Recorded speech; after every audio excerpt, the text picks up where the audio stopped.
तो दोस्तों आज हम राजस्थान बीएसटीसी के लिए 25 इम्पोर्टेंट प्रश्नों के बारे में बात करेंगे और ये सभी प्रश्न मोस्ट इम्पोर्टेंट सिलेक्टेड प्रश्न हैं और परीक्षा में आने लायक प्रश्न, इसलिए वीडियो में आप अंत तक जरूर बने रहे। तो चलो वीडियो को शुरू करते हैं। तो आपका पहला सवाल है कि जोधपुर जिले के बोरुंदा में रूपायन संस्था का संस्थापक कौन था। मोस्ट इम्पोर्टेंट प्रश्न है। क्या प्रश्न वापस से वीडियो कि जोधपुर जिले के बोरुंदा में रूपायन संस्था का संस्थापक कौन था। तो इस संस्था का जो संस्थापक था वह था कमल कोठारी। ठीक है, कोमल कोठारी जो थे वह बोरुंदा में रूपायन संस्था के संस्थापक थे। तो दोस्तों आपको 25 प्रश्न दिए जाएंगे, जिसमें से आपने कितने प्रश्न तय किए हैं वो मैं लास्ट में कमेंट में जरूर बताएं, जिससे कि आपकी प्रिपरेशन होती रहेगी। तो अगला प्रश्न देखते हैं। अगला सवाल है कि पंछीड़ा नामक लोकप्रिय गीत किसके द्वारा रचित है। वेरी मोस्ट इम्पोर्टेंट प्रश्न है और ये बहुत बार एग्जाम रिपीट हो चुका है, इसलिए इस प्रश्न को आपको रट लेना है, कुछ भी करके याद कर लेना है कि पंछीड़ा नामक लोकप्रिय गीत किसके द्वारा रचित है। तो ये रचित है माणिक्यलाल वर्मा द्वारा। अगला सवाल है कि केसरिया बालम पधारो नी मारे देश है। मोस्ट इम्पोर्टेंट प्रश्न है कि 99% लोगों को पता होगा जो राजस्थान में रहते हैं कि केसरिया बालम पधारो नी मारे देश है। तो ये क्या है, तो ये एक राज्य गीत है।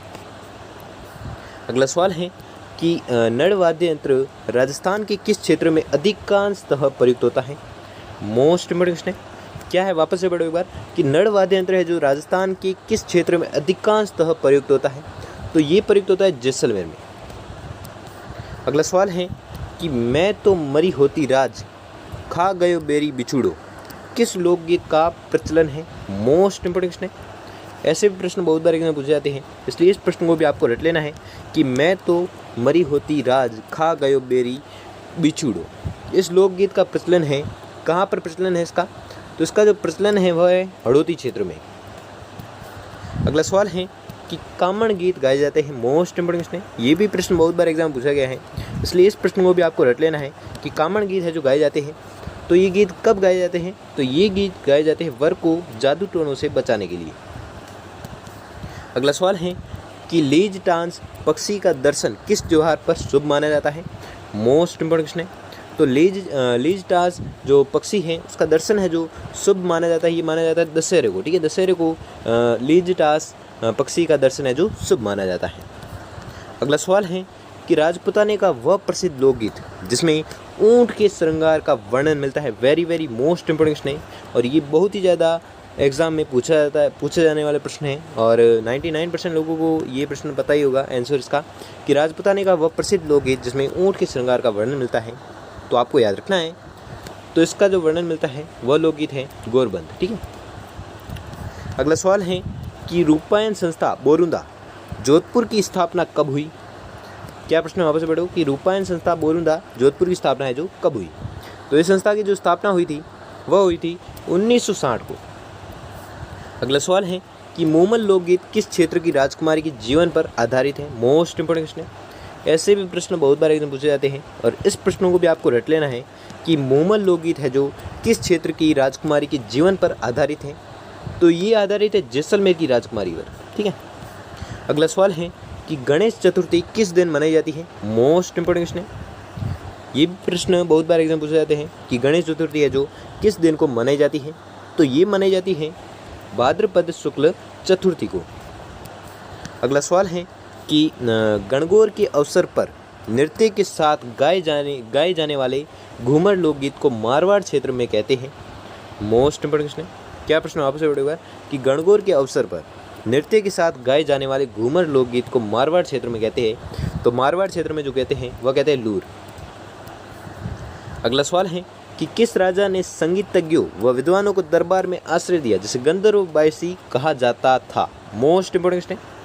ये भी प्रश्न बहुत बार एग्जाम रिपीट भी हो चुका है, इसलिए इस प्रश्न को भी आपको रट लेना है कि किस राजा ने संगीतज्ञों व विद्वानों को दरबार में आश्रय दिया जिसे गंधर्व बायसी कहा जाता था।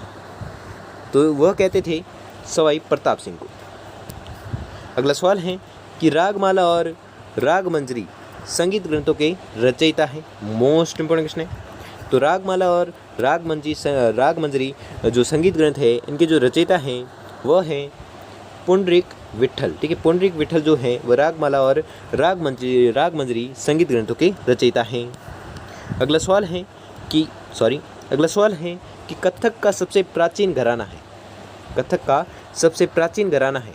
मोस्ट इंपॉर्टेंट क्वेश्चन है। तो इसका जो प्राचीन घराना है वह है जयपुर। अगला सवाल है कि कच्छी घोड़ी नृत्य किस समय बजाया जाने वाला वाद्य यंत्र है। मोस्ट इंपॉर्टेंट क्वेश्चन है। क्या प्रश्न वापस से पढ़ेगा कि कच्छी घोड़ी नृत्य किस समय बजाया जाने वाला वाद्य यंत्र है। तो वह वाद्य यंत्र कौन सा है? तो वह वाद्य यंत्र है झांझ। अगला सवाल है कि गुरु गोविंद जयंती कब मनाई जाती है। मोस्ट इंपॉर्टेंट क्वेश्चन है। ये भी प्रश्न बहुत बार पूछे जाते हैं कि गुरु गोविंद सिंह जी की जो जयंती है वो कब मनाई जाती है। तो इनकी जयंती मनाई जाती है पौष शुक्ला सप्तमी को। अगला सवाल है कि कृष्ण जन्माष्टमी मनाई जाती है। मोस्ट इंपॉर्टेंट क्वेश्चन है कि कृष्ण जन्माष्टमी मनाई जाती है तो कब मनाई जाती है। तो ये मनाई जाती है भाद्रपद कृष्णाष्टमी को। अगला सवाल है कि बड़ी तीज, सातुड़ तीज, कजली तीज कब मनाई जाती है। मोस्ट इंपॉर्टेंट क्वेश्चन है और ये भी प्रश्न बहुत बार एग्जाम पूछा जाता है, इसलिए इस प्रश्न को भी आपको रट लेना है कि बड़ी तीज, सातुड़ तीज, कजली तीज कब मनाई जाती है। तो ये जो मनाई जाती है ये मनाई जाती है भाद्रपद कृष्णा तृतीया को। ठीक है, भाद्रपद कृष्णा तृतीया को ये तीनों जो तीजें हैं वो मनाई जाती है। अगला सवाल है कि गुरु गोविंद सिंह जी की जयंती कब मनाई जाती है। यह भी हमने देखा कि गुरु गोविंद सिंह जी की जो जयंती है वह मनाई जाती है कब। तो आपको याद रखना है पौष शुक्ला सप्तमी को। अगला सवाल है कि उप छठ को शेखावाटी क्षेत्र में कहा जाता है। Most important question. तो उप छठ को शेखावाटी क्षेत्र में क्या कहते हैं। तो उप छठ को शेखावाटी क्षेत्र में कहते हैं चना छठ। ठीक है, चाना छठ है जो उप छठ को कहते हैं शेखावाटी क्षेत्र में। अगला सवाल है कि जल झूलनी ग्यारस कब मनाई जाती है। मोस्ट इंपॉर्टेंट क्वेश्चन है। तो जल झूलनी ग्यारस है जो मनाई जाती है कब। तो भाद्रपद शुक्ल एकादशी को। ठीक है, भाद्रपद शुक्ल एकादशी को जल झूलनी ग्यारस है जो मनाई जाती है। अगला सवाल है कि किस त्योहार पर विद्या की देवी सरस्वती की पूजा की जाती है। मोस्ट इंपॉर्टेंट क्वेश्चन है। क्या प्रश्न वापस से पढ़ेगा कि किस त्योहार पर विद्या की देवी सरस्वती की पूजा की जाती है। तो विद्या की देवी सरस्वती की जो पूजा की जाती है वो की जाती है बसंत पंचमी को। अगला सवाल है कि निम्न में से ईसा मसीह के पुनर्जीवित होने के उपलक्ष्य में ईसाई कौन सा त्यौहार है जो मनाते हैं। मोस्ट इंपॉर्टेंट क्वेश्चन है। ऐसे भी प्रश्न बहुत बार एग्जाम पूछे जाते हैं कि निम्न में से ईसा मसीह के पुनर्जीवित होने के उपलक्ष्य में ईसाई कौन सा त्यौहार है जो मनाते हैं। तो ये मनाते हैं ईस्टर। अगला सवाल है और आज का अंतिम सवाल है कि किस धर्म में नववर्ष का प्रारंभ नवरोज से होता है। मोस्ट इंपॉर्टेंट क्वेश्चन है। ये भी प्रश्न बहुत बार एग्जाम पूछा गया है, इसलिए इस प्रश्न को भी आपको रट लेना है कि किस धर्म में नववर्ष का प्रारंभ नवरोज से होता है। तो नवरोज जो होता है वो होता है पारसी धर्म में। ठीक है, पारसी धर्म में नववर्ष का प्रारंभ जो है वो नवरोज से होता है। तो दोस्तों आपको 25% दिए थे, जिसमें से आपने कितने परसेंट सही किए हैं वो हमें जल्दी से जल्दी कमेंट करके जरूर बताएं। और अगर आपके लिए वीडियो थोड़ा भी हेल्पफुल साबित हुआ तो वीडियो को लाइक और चैनल पर नए चैनल को सब्सक्राइब कर लीजिए और बेल आइकन को प्रेस कर लीजिए जिससे कि वीडियो की नोटिफिकेशन आपको मिलती रहेगी। धन्यवाद।